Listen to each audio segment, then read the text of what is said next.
Si on voit les tutos sur la biodiversité comme un archipel, alors aujourd'hui on va visiter cette île-là, pour comprendre pourquoi la diversité est si importante. Par le terme biodiversité, on veut dire beaucoup de choses.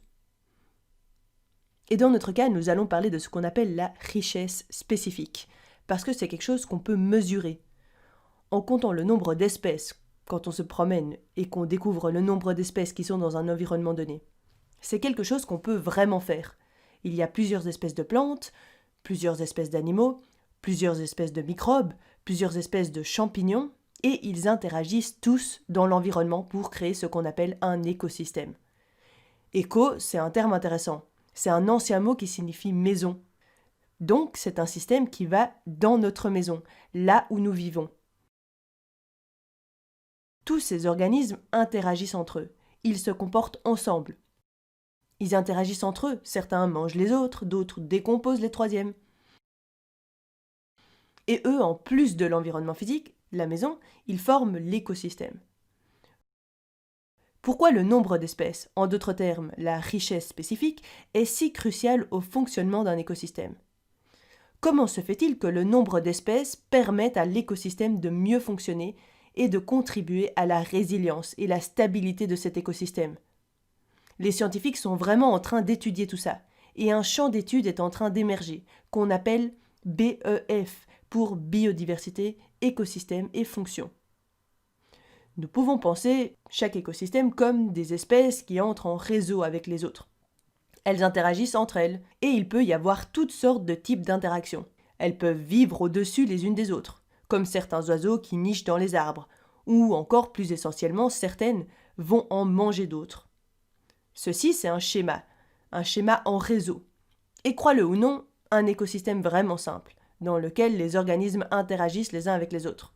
On peut dessiner des flèches entre les espèces pour indiquer ces interactions.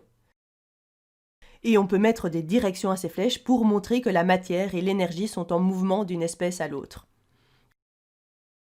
Quand un organisme mange un bout d'un autre organisme, il n'a pas juste sa bouche remplie de matière, de nourriture. Cette nourriture, elle contient de l'énergie. Donc ces flèches indiquent la direction de ce flux d'énergie passant d'une espèce à l'autre. Le plus important concernant ce réseau est que la force de ces interactions peut varier. C'est l'interdépendance de ces organismes dans ce réseau qui varie. Et c'est peut-être quelque chose qui va te sembler contre-intuitif. Plus tu as d'espèces dans un réseau, moins ces interactions deviennent importantes. Tu peux te représenter cela en pensant que ces interactions sont réparties entre plus de joueurs. Et du coup, que se passe-t-il si on a moins de joueurs? Eh bien, disons qu'on a un ensemble d'interactions vraiment super simple dans lequel ce hibou mange cette souris, mais peut aussi manger cet écureuil. Ceci donne donc le choix à ce hibou. Si on lui enlève une option, on vire l'écureuil, alors il n'y a plus que deux espèces qui interagissent ensemble. Et c'est vraiment facile de perturber le système. Ce hibou va juste manger toutes les souris. Et boum! Ça peut causer un effondrement écologique total.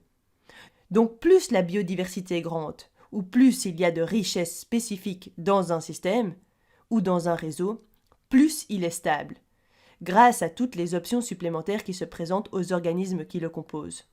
Pense à cette vieille expression de mettre tous les œufs dans le même panier. Les interactions au sein d'un même système ne sont pas toutes les mêmes et pas toutes de même intensité, de même force, parce que certaines espèces ont des interactions plus fortes entre elles qu'elles n'en ont avec d'autres. Prenons un exemple. Imagine que tu as une baleine comme ça quelque part ici. Elle mange du plancton, ces organismes microscopiques qui vivent dans l'eau. Le plancton entre dans la baleine et ils produisent plein de choses. Notamment grâce à la photosynthèse, ils produisent de l'énergie chimique à partir de la lumière du soleil. Donc souviens-toi, la nourriture c'est de l'énergie. Donc ce qui se passe en fait, c'est qu'on a une grande quantité d'énergie qui va du producteur au consommateur, représenté par Madame la baleine juste ici. Et voilà ce que représentent toutes ces lignes. Elles représentent les flux d'énergie au sein de l'écosystème. Et à un moment, la baleine arrive en fin de vie, elle meurt. Madame la baleine termine au fond des océans. Est-ce que tout est fini? Évidemment que non, parce qu'elle va maintenant laisser des choses qui vont faire partie du réseau des producteurs de nourriture. On peut le voir, et nous sommes petit à petit en train de trouver de nouvelles preuves à propos du fait que les baleines mortes qui arrivent au fond des océans démarrent un écosystème en elles-mêmes. C'est connu sous le nom de chute de baleine. Ne va pas en dessous, en tout cas, c'est toujours mieux de ne pas se trouver en dessous lorsqu'elle tombe. Quand la baleine touche le fond, une quantité de choses intéressantes ont lieu. De nombreux organismes viennent pour se nourrir de la baleine. Une série d'organismes qui viennent successivement et changent en fonction du changement de conditions de la baleine. Et cela transforme notre baleine d'un organisme bien en chair en un tas d'eau. Parfois même les os sont mangés. Donc cette grande quantité d'énergie que la baleine avait intégrée et accumulée de ses producteurs qu'elle avait avalés, le plancton, retourne maintenant à l'environnement. Il est recyclé à travers l'écosystème. Et tu peux imaginer que cette série d'événements complexes, représentée schématiquement ici, est en fait une toute petite partie d'un réseau. Il se fait que lorsqu'on se concentre sur un groupe d'événements de cette toile, de ce réseau, c'est généralement parce que l'énergie circule parmi les plus grands organismes de l'écosystème. Et quand on perturbe un peu de cet équilibre, quand on a une grande quantité d'énergie circulant dans le système, tu peux avoir une réduction des fonctions de l'écosystème. Si on enlève la baleine de notre équation, en les chassant intensivement, on va avoir cette réduction dans le fonctionnement de l'écosystème, qui va entraîner la perte d'un apport majeur pour la circulation de l'énergie de l'écosystème de ce réseau. Pense un peu à ce truc complètement extraordinaire que nous connaissons tous, Internet. Si on dessine un schéma des interactions qui ont lieu entre les différents serveurs et toutes les choses qui envoient des messages dans Internet, eh bien, il y a des endroits où on va pouvoir voir beaucoup de choses en train de se produire. Un pôle majeur. Une grande quantité de messages qui y passent. Comme les serveurs Google, par exemple. Google va être un centre d'une de ces grandes grappes de messages qui y passent. D'autres serveurs pourraient être beaucoup moins importants. Comme par exemple mon ordinateur, avec lequel je suis en train d'envoyer un message à une amie pour lui proposer de venir manger à la maison. Si on supprime mon serveur du système, cela ne va pas détruire le web tout entier. Mais tu peux imaginer ce qu'il se passerait si on supprimait tout d'un coup Google du système. Tu perturberais vraiment beaucoup cet écosystème particulier. Donc ces réseaux au sein d'un écosystème sont vraiment très importants. Si le système est plus grand, avec plus d'espèces, plus d'interactions, on va réduire le risque qu'une perturbation ait un impact négatif significatif sur l'écosystème.